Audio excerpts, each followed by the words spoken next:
I walked through the empty cathedral, stopped, turned, looked back inside the two-story church at the two sets of rows of seats, each row with kneeler pads for everyone to pray and slats behind each row to hold the song books. Then looked at the back, at the preaching wall, stepped up, walked to the back wall, looked at that 20-foot-tall mural of Jesus. Good thing they painted him so tall, you know, so everyone can see him on both floors, even in the back rows. I mean, you need a big sign to remind you why you're giving up your Sundays. Good thing they painted him so tall, more ominous, more glorious. Because when you make Jesus look that tall, it's easy to make him more believable that way.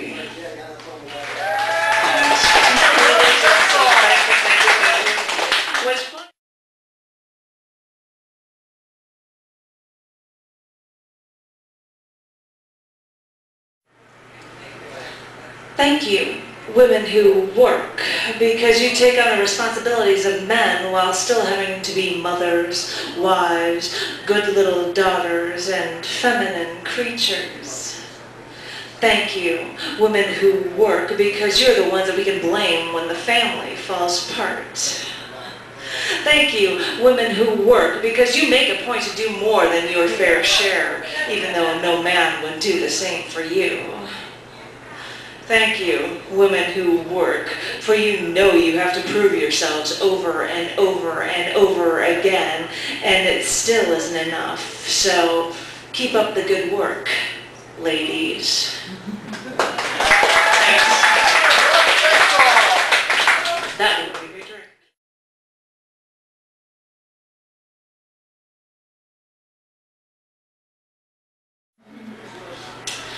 Thank you, women who work, because you're supposed to be the ones who rely on superstition, on faith, more than men. Thank you, women who work, because you need to rely on something. You're the inferior sex, remember? Rely on men or rely on religion. Either way, we'll make you dependent. Thank you, women who work, because your sense of mystery that we attribute to you is really that sense of hopeless fear our religion instills on people who don't want to think for themselves and turns people to us when they have no other choice.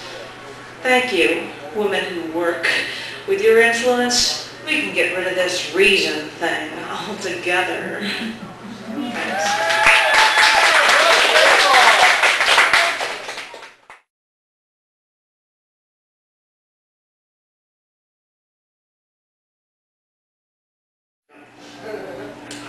Of course, according to your religion, women should be your servants. They should answer to you.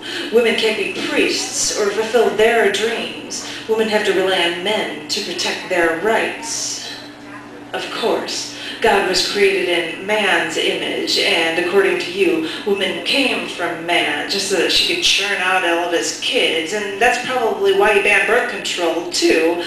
Keep pressing your thumb down a little bit harder so that no one can get out of your control. You being the man, the leader, the ruler, the Pope. Come on,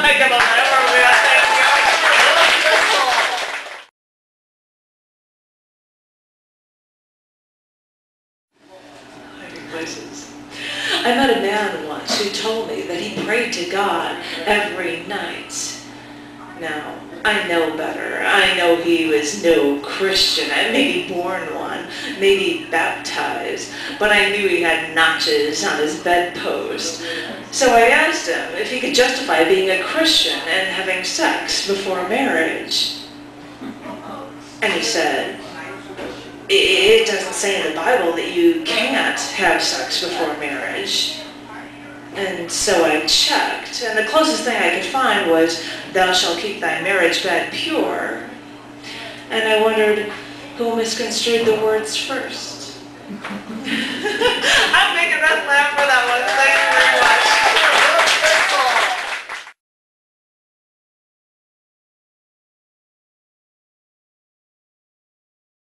Start with the same quote from a letter to women from His Holiness himself, Pope John Paul II. The quote is, "We need only think of how the gift of motherhood is often penalized rather than rewarded, even though humanity owes its very survival to this gift. Certainly, much remains to be done to prevent discrimination against those who have chosen to be wives and mothers." This is part one. He started in on me again last night. He had too much to drink and came home drunk and started yelling at me. He got home at 10:30 but wanted to know why his dinner wasn't warm, and he wanted to wake up the kids and play with them. But I told him it was a school night and that they needed a full night of rest. I swear, I can't tell anyone this. I have to keep telling everyone that I fell down the stairs and that I burned myself when I was cooking dinner and I tripped over one of the toys from the kids. They were from a vase from a bookshelf that I was cleaning fell and hit me in the face. I've come up with a lot of excuses, I know, but what would the kids do if I lost him? How could I work and take care of them? How could they be able to go to college? I know I keep making up excuses, but I have to, for the kids.